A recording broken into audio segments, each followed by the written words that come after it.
વડગામ તાલુકાના હરદેવાસણા ગામની 17 વર્ષીય વિદ્યાર્થીની વિરૂપાબેન સોમાજી ઠાકોરે ગુજરાત સરકાર દ્વારા આયોજિત મૂંગા અને બહેરાઓના ખેલ મહાકુંભમાં પોતાની પ્રતિભા દ્વારા ત્રીજું સ્થાન મેળવી હરદેવાસણા ગામ અને ઠાકોર સમાજનું ગૌરવ વધાર્યું છે।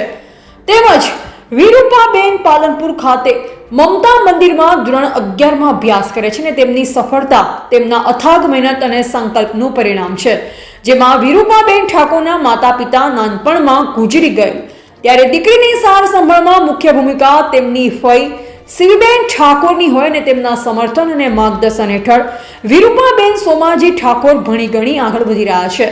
ત્યારે અભ્યાસ સાથે સાથે ખેલ રમતમાં પણ પોતાનું નામ રોશન કરી રહ્યા છે।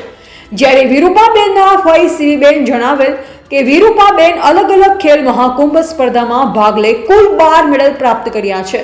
મારી ભત્રીજી વિરૂપાબેનના ઉજ્જવળ ભવિષ્ય માટે હંમેશા હું સાથ અને સહકાર આપી રહી છું અને મારી ભત્રીજી ઉત્તરોત્તર પ્રગતિ કરે અને અભ્યાસ ક્ષેત્રે અને રમતમાં આગળ વધે તેવા આશીર્વાદ છે।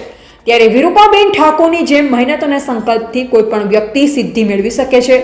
ત્યારે હરદેવાસણા ગામની ઠાકોર સમાજની દીકરી જે પાલનપુર મમતા મંદિર ખાતે અભ્યાસ કરતી હોય ત્યારે મૂક બધિર મિત્ર મંડળ દ્વારા all Gujarat sports council of the tech દ્વારા વડોદરા ખાતે રાજ્ય કક્ષાના ખેલ મહાકુંભમાં મૂંગા અને બહેરાઓની સ્પર્ધા યોજાયેલ, જેમાં વિરૂપાબેન ઠાકોરની દોડની રમતમાં ત્રીજો નંબર લાવી હરદેવાસણા ગામ ઠાકોર સમાજ અને તાલુકાનું ગૌરવ વધાર્યું છે।